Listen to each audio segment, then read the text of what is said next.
బీసీలను పెద్ద ఎత్తున మోసం చేసిందే కాంగ్రెస్ పార్టీ అని గ్రామాన పార్టీలకు అతీతంగా బీసీ సంఘం నాయకులంతా మేలుకొని కలిసికట్టుగా బీసీల కోసం పోరాడదామని పిలుపునిచ్చారు ఆలేరు మాజీ ఎమ్మెల్యే బూడిద భిక్షమయ్య గౌడ్. యాదాద్రి భువనగిరి జిల్లా కేంద్రంలో బీఆర్ఎస్ పార్టీ కార్యాలయంలో మీడియా సమావేశం నిర్వహించి మాట్లాడారు. 42% బీసీ రిజర్వేషన్ కులగణన పేరుతో కాంగ్రెస్ పార్టీ బీసీలను మోసం చేస్తుందన్నారు. ఉమ్మడి నల్గొండ జిల్లాలో సొంత నాయకులే ముఖ్యమంత్రి రేవంత్ రెడ్డిని విమర్శిస్తున్నారన్నారు. 14న కరీంనగర్లో పార్టీలకు అతీతంగా బీసీ గర్జన నిర్వహించబోతున్నట్టు తెలిపారు. 42% చట్టబద్దంగా 9వ షెడ్యూల్లో చేర్చి బీసీ రిజర్వేషన్లు సాధిద్దామన్నారు. ఈ కార్యక్రమంలో టీఆర్ఎస్ నాయకులు పాల్గొన్నారు. ఇవాళ నిన్న మొన్న మనం అందరం చూసినాం,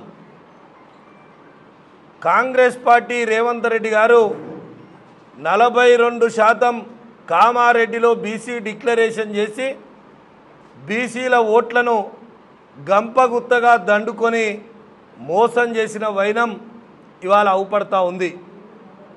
ఆనాడు ఓట్లు అడిగినాడు 42% మేము చట్టబద్ధత కల్పిస్తాం, చట్టబద్ధత కల్పించి తెలంగాణ రాష్ట్రంలో 42% స్థానిక సంస్థల్లో ఇస్తాం, అదేవిధంగా విద్యా ఉద్యోగాలలో కూడా 42% రిజర్వేషన్ చేస్తామని చెప్పినటువంటి మాట అనేక సందర్భాలు, అంటే దాదాపు ఈ 20 నెలల కాలంలో అనేక మోసపూరితమైనటువంటి మాటలు చెప్పింది మనం అందరం కూడా విన్నాం.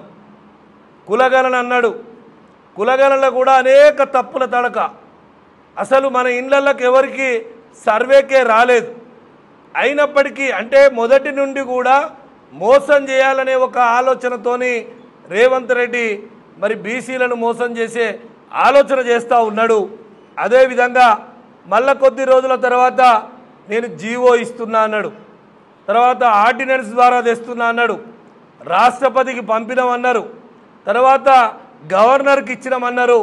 అంటే ఇన్ని రకాలుగా మరి బీసీలను మోసం చేయడానికి ప్రయత్నం చేస్తూ మొన్న చివరిగా నేను కేంద్ర ప్రభుత్వంతో తేల్చుకుంటా, ఢిల్లీలో నేను ఖచ్చితంగా యుద్ధం చేసైనా 4, 5, 6 తారీఖు నాడు నేను 42% మరి నేను బీసీలకు రిజర్వేషన్ కల్పిస్తా చట్టబద్ధంగా అని చెప్పి ఇక్కడ నుండి ట్రైన్లలో పోయినరు, బస్సులలో పోయినరు, తర్వాత విమానాలు ఎక్కిపోయినరు.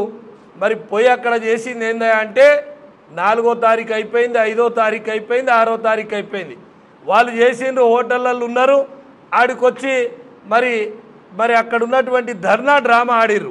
కానీ ఆ మీటింగ్కు సోనియా గాంధీ రాలేదు, రాహుల్ గాంధీ గారు రాలేదు, ప్రియాంక గాంధీ రాలేదు, ఏఐసిసి అధ్యక్షులు ఖర్గే గారు కూడా రాలేదు.